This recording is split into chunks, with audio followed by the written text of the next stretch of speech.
So, hello everybody, and welcome to this edition of the asiCast. And I'm delighted to say that today we're joined by Professor Karen Nelson-Field, founder and CEO of Amplified Intelligence. So, hi there, Karen. Hi, thanks for having me. Nice to see you. Yeah, you too. So, Karen, I sort of quick trip down memory lane. I think the first time I met you was about 9 years ago, about 2013, 2014, something like that. And I think you were Gosh. then at the University of South Australia, and I remember you were on a sort of tour presenting to Unilever around the place, around Europe. And you came to London, and a friend of mine I know who helped you with this called me up and said, "Oh, I'm putting on this event this evening, and you might like to sort of come along and meet this lady from Oh, Australia." I do Um, remember that. you remember that? And he said, I know she's talking about something you might be interested in. So I came along and you introduced me and subsequently everybody else to the world of attention. So you're like the sort of the godmother, I suppose, of attention. That was way back when. And what I think is kind of really interesting is that it's only taken, I mean, in the overall scheme of things, it's not a terribly long time to go from the whole issue of measuring attention was a sort of bit of a sort of project thing, wasn't it? You would sort of do project work on particular things. You did maybe particular countries, particular media, particular clients. And we now seem to be at a stage where it's becoming part of the kind of mainstream, almost like part of the mainstream currency, isn't it? I mean, is that how you see it? I mean, it seems to have evolved considerably. Look, I do. But I also think those projects are important, right? So the validation studies. So to this day, I'm glad we built them and I'm glad we took our time because every single time we went to a new country, we would test different boundary conditions, and every single format or platform that we would test was to understand different nuances. So, we're now at a point where we're just seeing basically the same kind of results across different conditions. So we're at a point now where we can use that data, to your point, to now actually scale up and predict at the bidding and the verification play. But the business has changed. But as I said, I looking back, it was really important for me to do two things: to work out whether attention was even valuable. Does it do what it says it does? Does it actually, if attention is gained, does it actually lead to outcomes? But more importantly, was it different? So the last thing I wanted to do was to build yet another metric that really didn't offer anything different that was already in market. So those projects was super valuable for that. So what got you into this in the first place? Then did you sort of think, just looking around you at sort of advertising and the way in which people were consuming media, did you just think, oh, we're just measuring a kind of very, very broad sort of base level and we can do better than that? Was that where you kind of started from in the beginning? No, not really. So, originally, I mean, I'm getting old now, but originally my PhD was in audience measurement. So I looked at traditional measurement in TV, print, actual print, magazines, actual magazines, and radio. And so when you've done a PhD and you get offered a postdoc, you get to choose an area of interest, right? And it was at a time when the Facebook was around and YouTube had maybe 10 followers or whatever, not quite like that, but it was really, really early days. And I went, this is interesting because there's all these new things called social that are coming and no one really knew what it was about. And I thought, what might be interesting is to see whether I work at the time I was with Ehrenberg Bass. So they're all about generalizability and, new conditions, test it. And I thought, I wonder if what I've learned in my PhD would actually apply in this new world. I wouldn't even have called it digital at that time. I wouldn't have had a clue what it was. And so that's where it started. But I quickly became aware, when I say quickly, within a few years, quickly became aware it didn't marry. There was something that was different about this side of media and that side of media. And, fast track 15 years and I literally know the original sin and the core nucleus of the problem. But then I went, this doesn't make sense. So I started to get interested in the why there was difference. So the cause of it and the consequence to advertisers. And that's kind of what drove me to where I am today. Yeah. And it was interesting, certainly when I met you, it was an advertiser driven thing, wasn't it? In the sense that you were going around certainly I mentioned Unilever. You were going around then, I think, on a sort of Unilever trip. And was the impetus for this early on? It came from advertisers rather than anybody else, I guess. Well, in Unilever, I owe a lot to, because they actually invested. I was head of a research center at the uni, and they actually invested in exactly, because at the time their CMOs were challenging the viewability standards. I mean, that history. And so their CMO sort of said, is one impression equal to another? And I went, oh Christ, I need to work out how to actually measure that. So they came to me and trusted me with this. And, that was a 12, maybe even 15-month project, where I started to dabble in what on earth am I going to look at that's an alternative to MRC or to viewability at the time. It was, and how can we even sort of start to measure equity across impressions? So it was super early days. But even then, with fake portals, because I just thought, well, naturally, I should really, because what I kind of worked out is there's no real measurement of humans anymore. So maybe I should go back to that, because, when I did my PhD, that's how survey data was, was driven, and reach data. So I thought, I should do some sort of clever ethnographic thing where I'm, viewing people, viewing media. And then I went, well, how the hell am I going to do that at scale? And so I started to think about, and I came across the concept of computer. So this is way before gaze was a thing, like way. And dabbled in it, did some really clunky work, but it showed systematic sameness across 3 countries. And, I kind of went, wow, there's something in here. Viewability is failing this company, and they are correct to be questioning it. So I left the uni after that project and thought, I need to do some more validation, but I can see a vision here.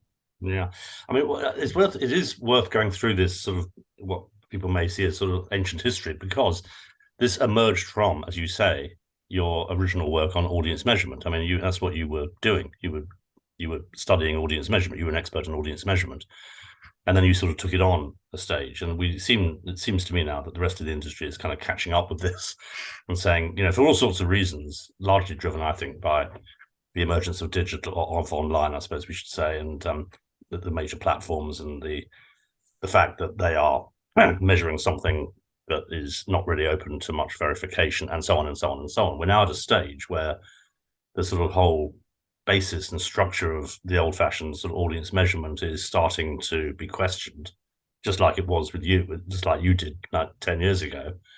And so the fact that we've sort of arrived at this point is, I find quite interesting, because it emerged from a very solid place in understanding how to measure audiences.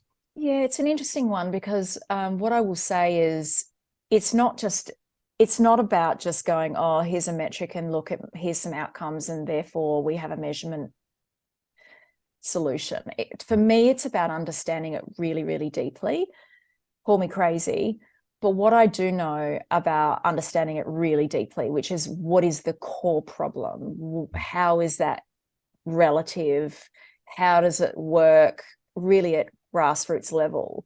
It means that we can build something as a business that makes a difference. So yeah, kind of I can see quite clearly at the point at which measurements started to fail, and it started to fail when we stopped measuring humans and started to, which, we used to know what humans did, and then we started making assumptions about what humans, and that was the critical point in time when it went, basically when I started to study this right back then, when everything changed and the assumptions are wrong when you don't use human data. But it's kind of swinging around now. And I think, I presented this at CES, where, in my personal humble little opinion, the need for a combined set of data is really vital.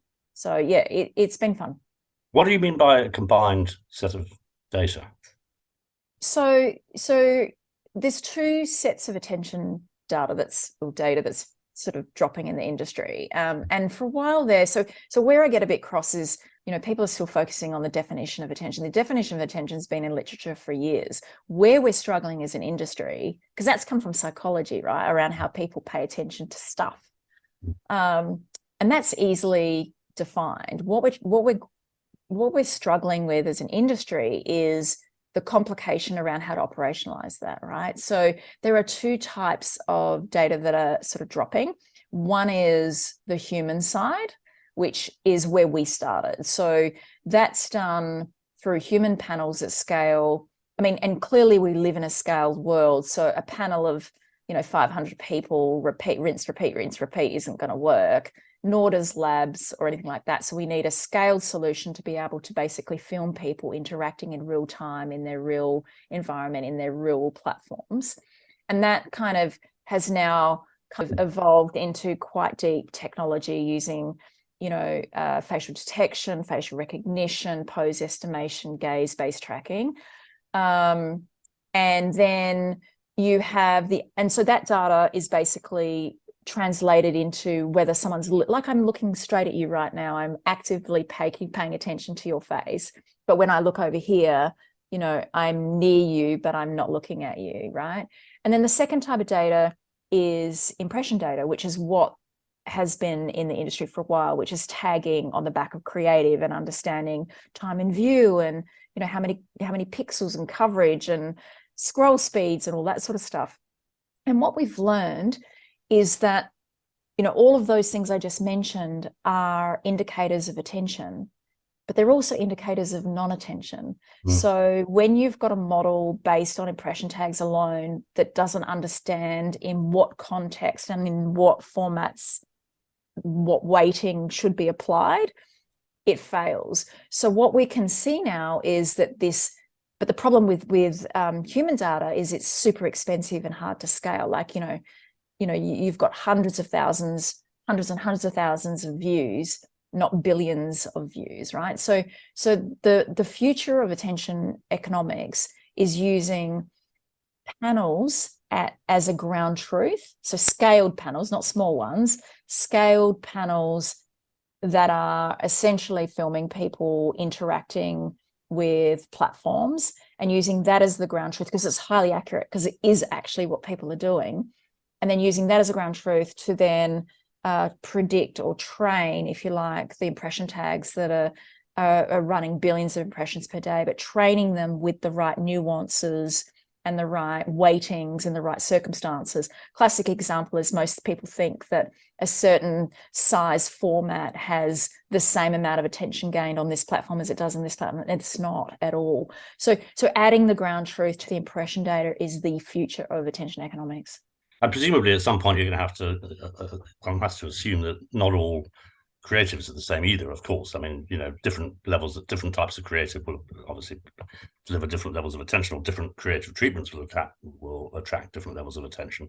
So eventually you're going to have to get down, presumably, to tagging ads or doing something with specific ads. So what's interesting about that, and this is, in some ways serendipitous in the way that we set up the test controls, you and I both researchers from way back.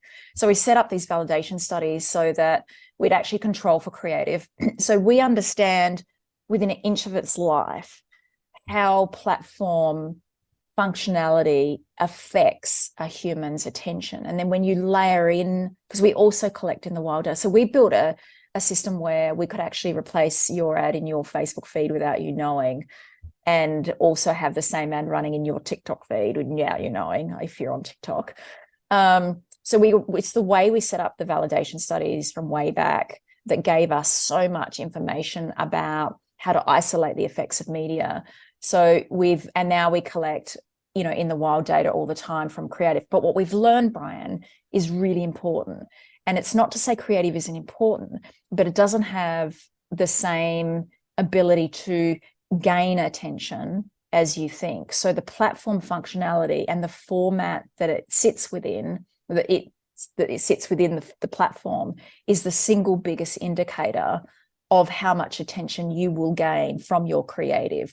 Creative's job is to kind of, and there are boundaries of that, right? So creative will only work within those boundaries. So we know that creative plays a role, because at the end of the day, if the ad doesn't say who it's for, you will not get a sale. So by far, because a lot of creatives take me out of context when I talk about that, without a doubt, it's going to get you the sale, but it doesn't drive the attention on a platform that you think the platform gives you the attention or the stage, and your creative works it works its magic on that stage. So there is still good creative and there's still bad creative, but you have this amount of time on that stage, and you can either have a really great message or a really average message, and that's the job that creative plays. So yeah. So that would talk to having different creative on different platforms, obviously, and different, because you have to appeal in different ways. Given 100%. So again, there's a boundary. So we see it all the time. So pretty average creative will get a small amount of attention. It'll get a little bit more if it's a little bit better creative. So there is, yes, 100%. You still have to have good creative, and fit for format is a big thing that most people don't do.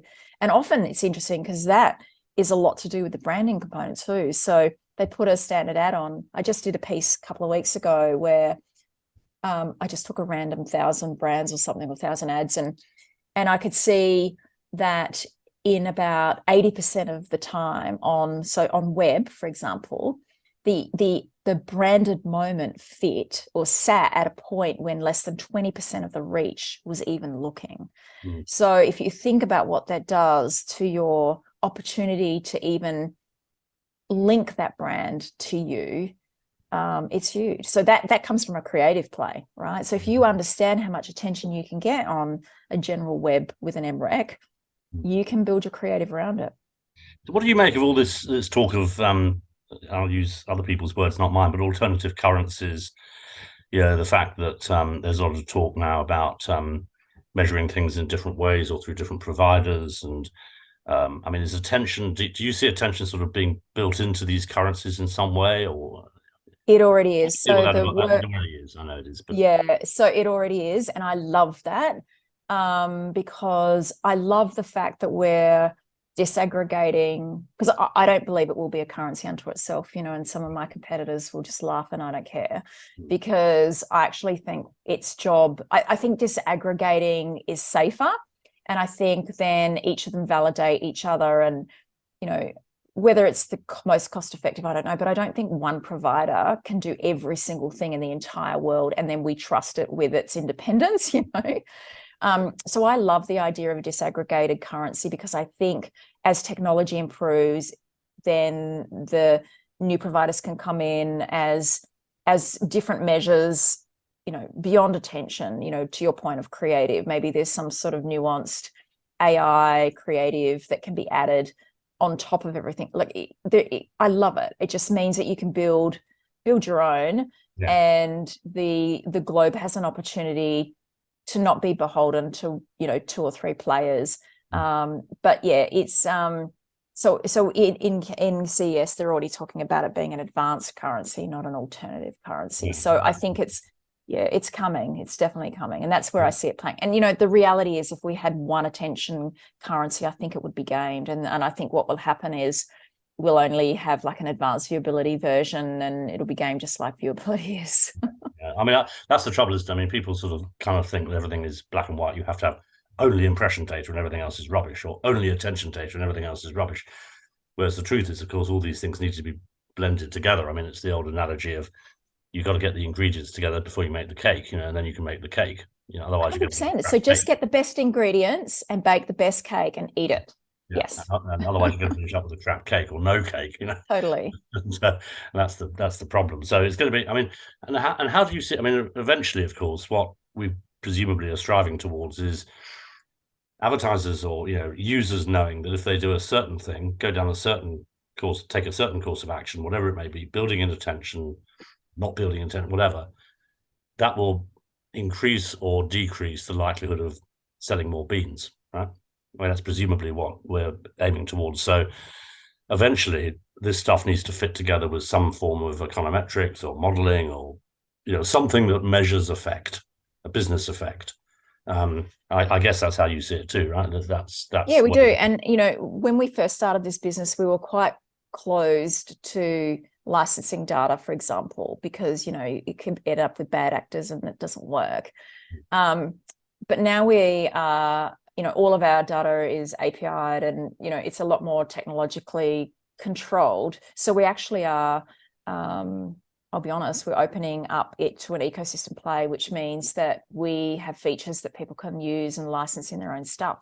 So a big part of that is econometrics. So we don't want to be the data owner and all the systems owner. And we just think there's the way that this industry will grow is to enable others that are trying to achieve better return on investment. Econometrics is a big part of that. And other workflow systems are already in our remit as well. So we're all in for sharing. Yeah.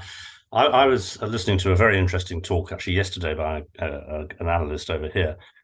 And what he was talking about was how important it is these days for marketing people to understand they have to speak the language of the board. They have to speak the CFO's language, the CEO's language. And he was saying, at the moment, that just doesn't happen. I mean, I've heard this story for more years than I care to remember. I know we all know this is a big problem. But he said something which I thought was very, very, very, it was very important. He put it extremely well. He said, when you go and talk to a CFO or CEO, don't focus quite so much on the outputs, because what they want to know about is the inputs. What they want to know about is how accurate, how good is the data going in. His point being that once you've got the data, well, don't start at the other end. In other words, start at the end of actually. That's really interesting. I thought it was a very good point. Actually, it was a very well made point. So last year I was lucky enough to present at the WFA in Athens, and that was my whole remit there. So dirty data in, dirty data out, right? And so, you know, as an industry, I think that's I couldn't agree with you more, because, you know, you really need if it's real measurement, it should have rules, right? And it should have rules around its, you know, privacy and continuity and you know, uniformity and, you know, all of those things. I think there's about 7 of them that we adhere to. So, and a lot of that is mathematical norms as well. So 100% align, you know, data that is used in measurement should have a major set of rules for it to tick the good quality data box, because once you've got it in your system, it's pretty hard to unsee dirty data. And then everything goes awry, because all your models, all the flow-on effects, you know, you're seeing stuff that's not real. Yeah. He also made another very good point. I think somebody asked a question about, but once you've done your model, you've done your model. He said, absolutely not. No. He said, things change all the time. He said, you don't think that CFOs are sat there looking at financial models and saying, oh, we've done that, move on. They're changing it, amending it, circumstances change, everything, new things come along. So we have to be flexible enough, to your point about build your own kind of thing. You need to be flexible enough to add in new considerations as and when they appear. Yeah, well, I'll tell you a little story, because when I started working through this industry a few years back, you know, coverage and pixels were the thing. And I'm like, oh my God, you know, there's only a couple of variables, and, you know, that's going to be reasonably stable until a platform perhaps changes its format. But then the deeper you go and the more you understand individual level human behavior, there are more indicators underneath that change. So on an aggregated level, probably stuff doesn't change. But when you've got a tool that's aggregated, there's also a greater risk of it's a chance that it works or not. But when you actually start to scratch below the surface, I mean, we can get down to the individual level and understand, you know, what type of viewer they are, whether they're a consistent viewer and they kind of look straight at the screen, or whether they're like a real flicker, or, you know, all that sort of stuff. And those things lead to different outcomes, right? So that's the kind of feed you want, because it becomes highly predictive. Yeah. And you need to be able to be flexible enough, and your system needs to be flexible enough to take into account new things as they come along. Someone's going to invent something new tomorrow morning, and we better be able to cope with it, or at least come up with some way of making some sort of judgment about it, rather than just sort of going, oh, well, we've got our model, you know, fit with us. That's not the way of the world. You've got to change your thinking to adapt to new things and new entrants. Oh, just the error that I've seen in, you know, the course of understanding all of this in the last 5 years, even, where people have had models that have sat there for even a few years and they've not changed it. And, you know, just like I said, the flow-on effects from not changing or from any kind of bad tool is huge. So it's flow-on effects to share of voice, share of market. It's how much you spend, your sales, your cost of goods sold, your MMMs, your econometrics, your reach curves. Huge. Yeah. I mean, we're focusing on that at the moment. So we're about to drop attention adjusted reach curves into our planning tool because people don't understand the volume play and what they're paying for and what they're delivered is so different. So that has flow-on effects to brand growth, right? Mental availability tracking. Huge. Yeah, enormous. Okay, well, I think we pretty well solved the problems of the world now, Karen. I mean, as always. We have. Yeah, that's okay. We'll just do that. If you wouldn't mind having that finished by tomorrow morning your time, that would be great. Sure, no problem. That should be okay. So thanks very much indeed for joining us on this asiCast, and we very much hope we can talk to you again on a conference platform sometime soon. Thanks, Karen. Thank you for having me. Cheers now.